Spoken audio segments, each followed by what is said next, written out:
La plupart des gens pensent que placer son argent à la banque est une manière sûre et intelligente de protéger son patrimoine. Après tout, c'est l'une des premières leçons financières que nous apprenons dès notre plus jeune âge.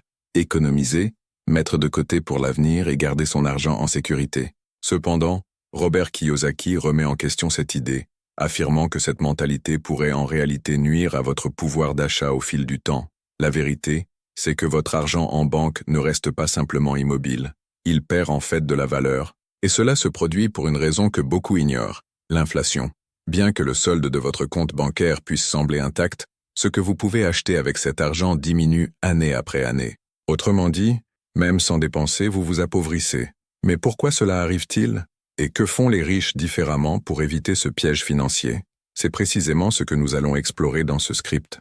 Nous analyserons comment l'inflation érode votre argent, pourquoi les banques ne sont pas vos alliés dans la construction de richesses, et surtout, comment vous pouvez transformer cette réalité à votre avantage. Si vous avez déjà eu l'impression que, malgré vos économies, votre situation financière ne progresse pas, alors ce contenu est fait pour vous. Nous allons démystifier l'illusion de la sécurité financière offerte par les banques et découvrir comment fonctionne réellement le jeu de l'argent. Pour comprendre pourquoi votre argent en banque perd de la valeur, nous devons parler d'un ennemi silencieux et implacable, l'inflation. L'inflation est l'augmentation continue des prix des biens et des services au fil du temps. En d'autres termes, ce que vous pouviez acheter avec 100 € il y a quelques années coûte aujourd'hui bien plus cher et continuera d'augmenter à l'avenir. Robert Kiyosaki avertit toujours que l'inflation n'est pas un accident, mais une conséquence directe des politiques économiques des gouvernements et des banques centrales. Lorsque les gouvernements impriment davantage d'argent pour stimuler l'économie ou couvrir des déficits, la valeur de la monnaie en circulation diminue. Cela signifie que chaque euro que vous avez en banque perd une partie de son pouvoir d'achat. Imaginez maintenant que vous avez 10 000 € placés sur un compte bancaire. Si l'inflation annuelle est de 10%, cela signifie que l'année suivante, ces 10 000 € auront un pouvoir d'achat équivalent à seulement 9 000 € en termes réels. Vous verrez toujours le même chiffre affiché sur votre compte, mais il vous permettra d'acheter moins de biens et de services. Pendant ce temps, les banques utilisent votre argent pour générer des profits. Elles prennent vos dépôts et les prêtent à d'autres particuliers ou entreprises à des taux d'intérêt bien plus élevés que ceux qu'elles vous versent en retour. Autrement dit, alors que votre argent perd de la valeur à cause de l'inflation, les banques s'enrichissent à vos dépens. La question est la suivante. Si les banques et le gouvernement profitent de ce système, qui protège réellement votre argent? La réponse est simple. Personne, à part vous-même. Les riches ont compris cela et savent qu'ils ne peuvent pas compter sur des comptes d'épargne ou des dépôts bancaires pour préserver leur patrimoine. Alors, si placer son argent en banque n'est pas la solution, quelle est la bonne approche? Dans la suite, nous allons découvrir ce que font les riches pour éviter ce piège et comment vous pouvez adopter la même stratégie pour protéger et faire fructifier votre patrimoine. Si la banque n'est pas le meilleur endroit pour stocker votre richesse, où les riches placent-ils alors leur argent? La réponse réside dans les actifs. Robert Kiyosaki explique qu'il existe une grande différence entre l'argent et la richesse. L'argent, en particulier celui qui dort sur un compte bancaire, perd de la valeur avec le temps. La richesse, en revanche, provient des actifs, des investissements qui génèrent encore plus d'argent. Les riches protègent leur patrimoine en investissant dans des actifs tels que l'immobilier, les entreprises, les matières premières et même les crypto-monnaies. Non seulement ces actifs suivent l'inflation, mais ils la surpassent souvent, garantissant ainsi que leur argent continue de croître au lieu de se dévaloriser. Par exemple, si vous aviez placé 100 000 € en banque en 2010, ce montant aurait aujourd'hui un pouvoir d'achat bien inférieur. En revanche, si vous aviez investi cette même somme dans un bien immobilier ou dans des actions d'une entreprise solide, votre patrimoine se serait multiplié. Une autre stratégie adoptée par les riches consiste à comprendre la différence entre bon argent et mauvais argent. Le bon argent correspond aux actifs qui prennent de la valeur avec le temps, tandis que le mauvais argent désigne celui qui perd de la valeur, comme les billets qui dorment sur un compte bancaire. C'est pourquoi Kiyosaki insiste sur le fait que la clé de la liberté financière réside dans l'éducation en matière d'investissement. Mais avant de vous lancer dans l'investissement, il est essentiel de savoir où placer votre argent pour protéger et faire croître votre patrimoine. Dans la suite, nous allons examiner quels types d'actifs sont les plus efficaces pour lutter contre l'inflation et bâtir une véritable richesse sur le long terme. Lorsqu'on parle d'investissement, beaucoup de personnes pensent qu'il faut disposer d'une grosse somme d'argent ou avoir des connaissances avancées pour commencer, Mais la vérité, c'est que les riches n'ont pas tout su dès le départ. Ils ont appris à repérer les bonnes opportunités et à faire en sorte que l'argent travaille pour eux. Et la meilleure façon de protéger son patrimoine contre l'inflation est de comprendre quels actifs génèrent réellement de la richesse. L'immobilier est l'un des actifs préférés des investisseurs expérimentés. Un bien situé a tendance à prendre de la valeur avec le temps et, s'il est mis en location, il peut générer un flux de trésorerie constant. Imaginez que vous achetez un bien aujourd'hui pour 300 000 € et que vous le louez pour 2 000 € par mois. Ce loyer peut non seulement couvrir d'éventuels crédits immobiliers, mais aussi augmenter au fil des années, en suivant l'inflation. Parallèlement, la valeur du bien a de fortes chances d'augmenter, protégeant ainsi votre argent contre la dévaluation. Un autre exemple est l'investissement en actions de grandes entreprises. Lorsque vous achetez des actions d'une société solide, vous acquérez une part de ce business. Si l'entreprise se développe et prend de la valeur, vos actions suivront la même tendance.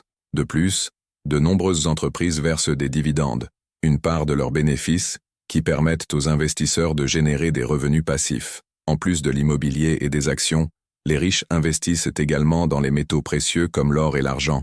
Contrairement à la monnaie fiduciaire, qui peut être imprimée en quantités illimitées par les gouvernements, l'or a une offre limitée, ce qui en fait un excellent moyen de préserver la richesse sur le long terme. Ces dernières années, de nombreux investisseurs ont aussi commencé à se tourner vers les crypto-monnaies pour diversifier leur portefeuille.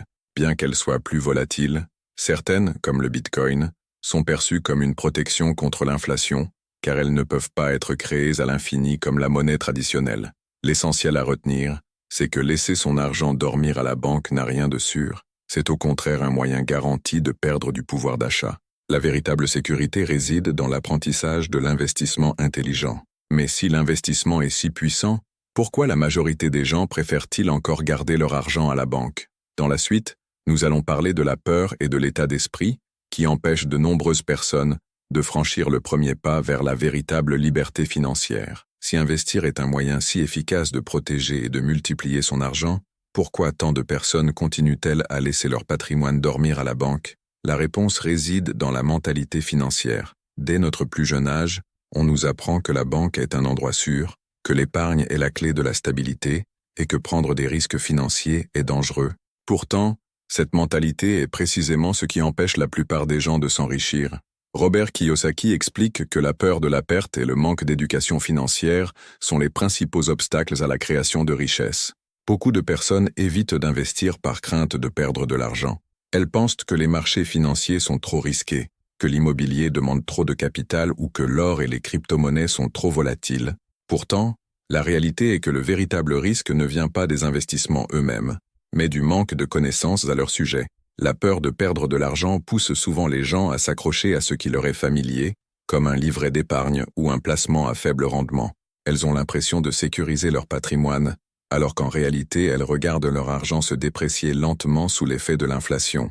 Les riches, en revanche, perçoivent l'argent différemment. Ils savent que la véritable sécurité ne vient pas du fait de laisser leur argent dormir, mais de le faire travailler pour eux. Ils ne fuient pas le risque, ils apprennent à le gérer, et cela n'est possible qu'à travers l'éducation financière. Kiyosaki dit souvent, qu'est-ce qui est le plus risqué?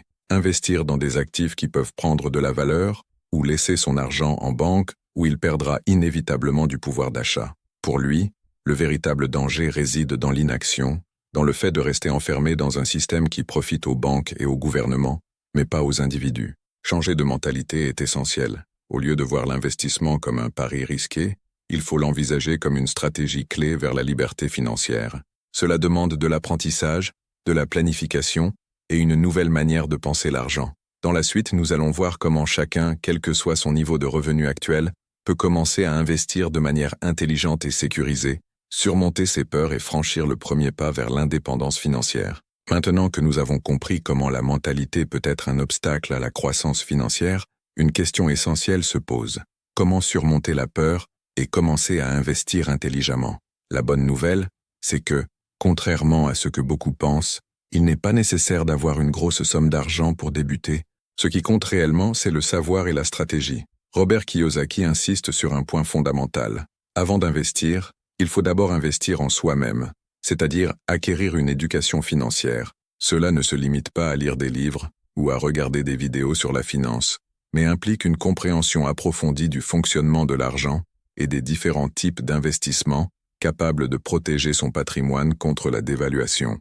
La première étape consiste à comprendre la différence entre actifs et passifs. Les actifs sont tout ce qui génère de l'argent, comme les biens immobiliers locatifs, les actions versant des dividendes, ou encore une entreprise prospère. En revanche, les passifs représentent tout ce qui vous coûte de l'argent, comme les crédits, les emprunts et même une voiture, qui engendrent uniquement des dépenses. Beaucoup de personnes commettent l'erreur de croire que l'achat d'une résidence principale est un investissement. Pourtant, si cette maison ne génère pas de revenus, elle est en réalité un passif. Les riches adoptent une approche différente.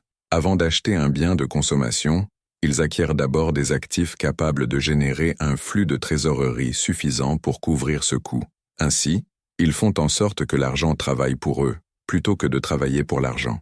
Un autre point essentiel pour sortir du piège de l'argent qui dort en banque est de commencer petit. Il n'est pas nécessaire d'acheter un bien immobilier de grande valeur ou d'investir des millions en bourse. Il est tout à fait possible de débuter avec de petites sommes dans des fonds d'investissement, des REIT, fonds immobiliers cotés, ou encore des actions d'entreprise solides. L'important est de faire le premier pas et de laisser les intérêts composés jouer en votre faveur sur le long terme. De plus, la diversification est clé.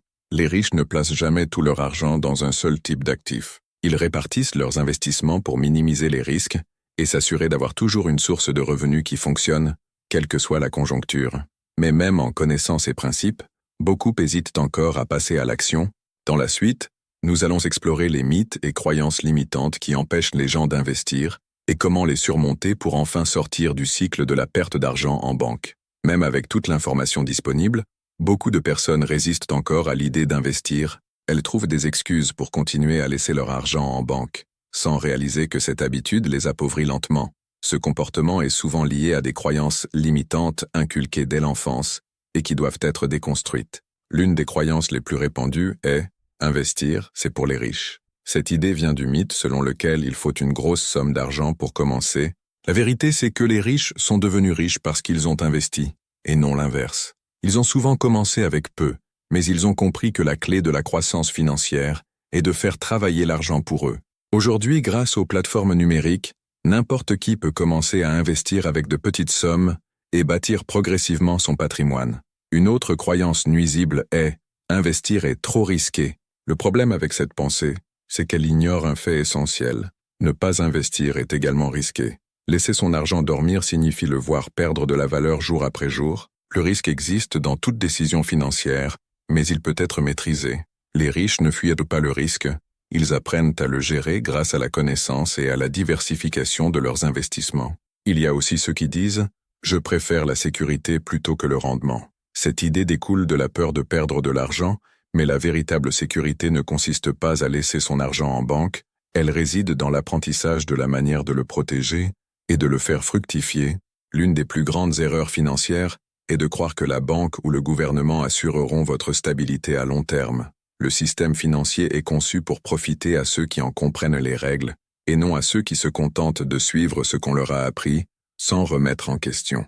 Ces croyances limitantes maintiennent de nombreuses personnes enfermées dans une mentalité de rareté, les poussant à travailler toute leur vie pour gagner de l'argent, sans jamais apprendre à l'utiliser intelligemment. Pendant ce temps, ceux qui comprennent le véritable jeu de l'argent accumulent du patrimoine et créent une richesse transmissible aux générations futures. Le premier pas pour sortir de ce cercle vicieux est de changer votre façon de voir l'argent et l'investissement. Dans la suite, nous allons explorer des stratégies concrètes pour ceux qui souhaitent faire leur premier pas vers la liberté financière et se libérer définitivement du piège de l'argent qui dort en banque. Maintenant que nous avons compris pourquoi l'argent qui dort en banque perd de la valeur et comment la mentalité peut être un obstacle à l'investissement, il est temps de parler d'action.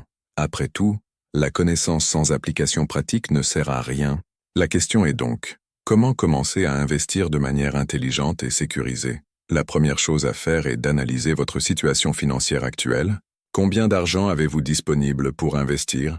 Quelles sont vos dépenses fixes et variables? Avant d'investir, il est essentiel d'avoir une planification claire et d'éviter d'engager des fonds dont vous pourriez avoir besoin pour des urgences ou des dépenses à court terme. Ensuite, vous devez définir vos objectifs financiers. Voulez-vous protéger votre argent de l'inflation, générer un revenu passif, augmenter votre patrimoine sur le long terme? Chaque objectif nécessite une stratégie différente. Par exemple, si votre priorité est de préserver la valeur de votre argent, des actifs comme l'or, l'argent et l'immobilier peuvent être de bons choix. Si vous cherchez à générer un revenu passif, les fonds immobiliers et les actions versant des dividendes peuvent être plus adaptés. L'étape suivante est de commencer petit, mais de commencer. Beaucoup de personnes repoussent leurs investissements en attendant le bon moment ou en croyant qu'il faut beaucoup d'argent pour se lancer. Ce qui compte réellement, c'est de prendre l'habitude d'investir régulièrement. Vous pouvez débuter avec de petites sommes dans des fonds indiciels, des actions de bonnes entreprises ou même des crypto-monnaies, à condition d'avoir étudié ces options au préalable. Un autre point fondamental est la diversification. Les riches ne placent jamais tout leur argent dans un seul actif. Ils répartissent leurs investissements entre différentes options pour minimiser les risques et profiter de diverses opportunités de croissance.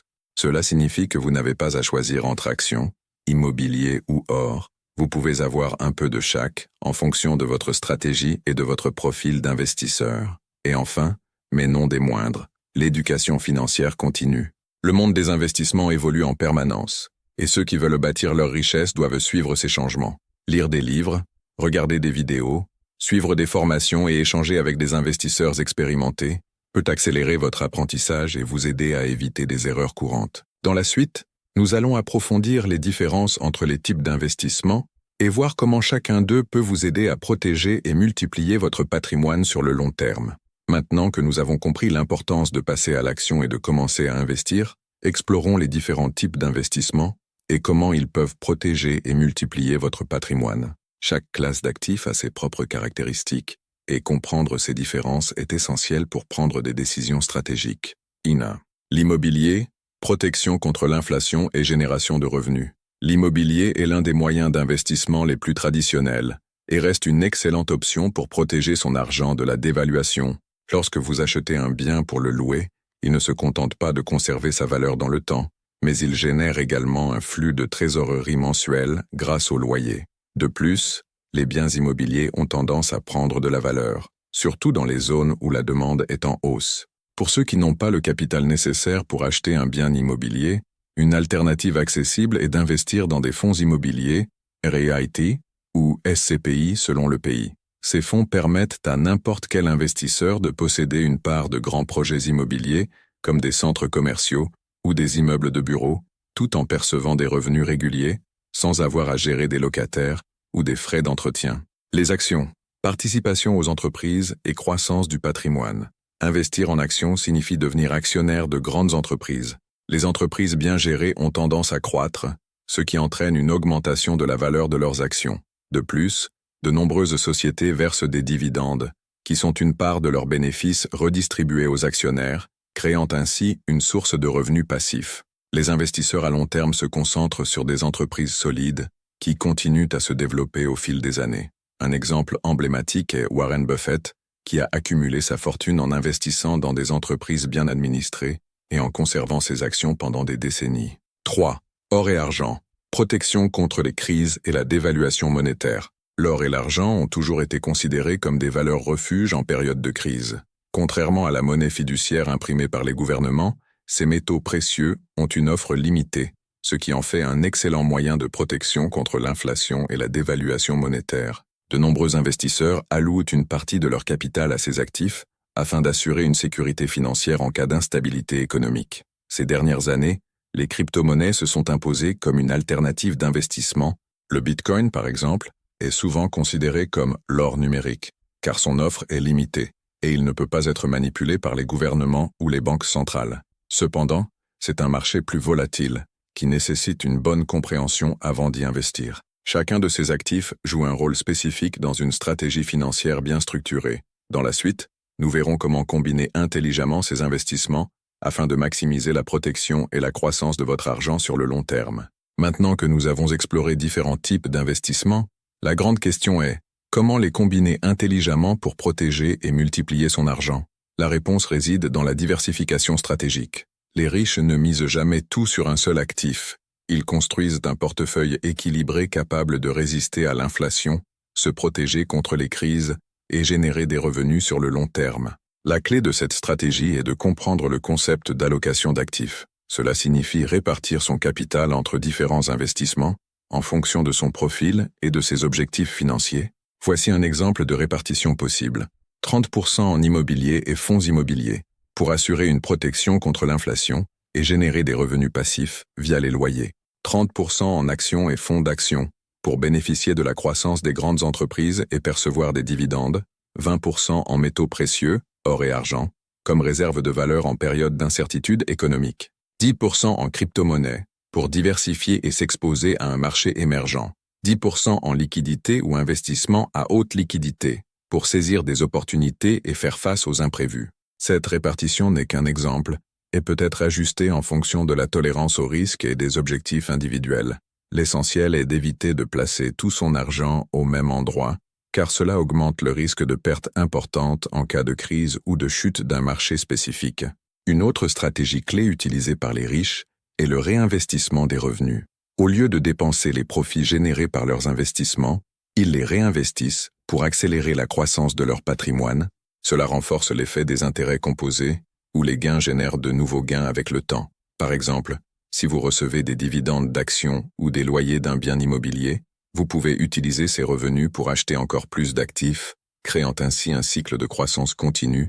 C'est là le véritable secret pour bâtir une richesse durable et échapper au piège de l'argent qui dort en banque. Dans la suite, nous allons conclure cette réflexion avec un dernier regard sur comment adopter cette mentalité au quotidien et commencer à bâtir un avenir financier solide et prospère. Nous arrivons à la fin de ce parcours, et vous savez désormais pourquoi laisser son argent dormir en banque est une erreur qui peut coûter cher avec le temps.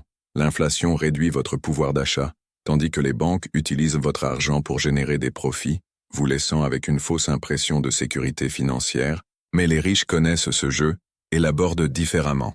Au lieu d'épargner passivement, ils investissent dans des actifs qui font croître leur patrimoine. Robert Kiyosaki nous enseigne que le chemin vers la liberté financière repose sur la connaissance et l'action. Il ne suffit pas de comprendre que votre argent perd de la valeur, vous devez agir. L'éducation financière est la première étape, mais la véritable transformation commence lorsque vous appliquez ce que vous avez appris. L'essentiel est d'abandonner la mentalité de rareté et de peur qui empêche tant de personnes d'investir. L'idée que la banque est un endroit sûr pour stocker sa richesse est une illusion, entretenue par un système conçu pour profiter aux banques et non aux individus. Si vous souhaitez bâtir un avenir financier solide, il est temps de reprendre le contrôle et de faire travailler votre argent à votre avantage. Alors, par où commencer? Le premier pas est d'évaluer votre situation financière, de définir vos objectifs et d'étudier les différentes options d'investissement. Ne perdez pas de temps à attendre le moment parfait. Le meilleur moment pour commencer était hier, et le deuxième meilleur moment, c'est maintenant. Commencez petit, apprenez en cours de route et ajustez votre stratégie à mesure que vous gagnez en expérience. Avec le temps, ce changement de mentalité et d'habitude financière vous fera sortir du cycle de la perte et vous mettra sur la voie de la construction de richesses. Les riches ne dépendent ni des salaires ni des gouvernements pour assurer leur avenir. Ils créent leur propre sécurité financière en investissant dans des actifs qui génèrent des revenus et prennent de la valeur. Maintenant, la décision vous appartient. Allez-vous continuer à regarder votre argent perdre de la valeur en banque ou prendre le contrôle de votre avenir financier? Le choix est entre vos mains. Si ce contenu vous a parlé, partagez-le avec d'autres personnes qui ont aussi besoin de comprendre cette réalité. Plus nous serons nombreux à prendre conscience de ces principes, plus nous aurons de chances d'atteindre une vie financière prospère et indépendante.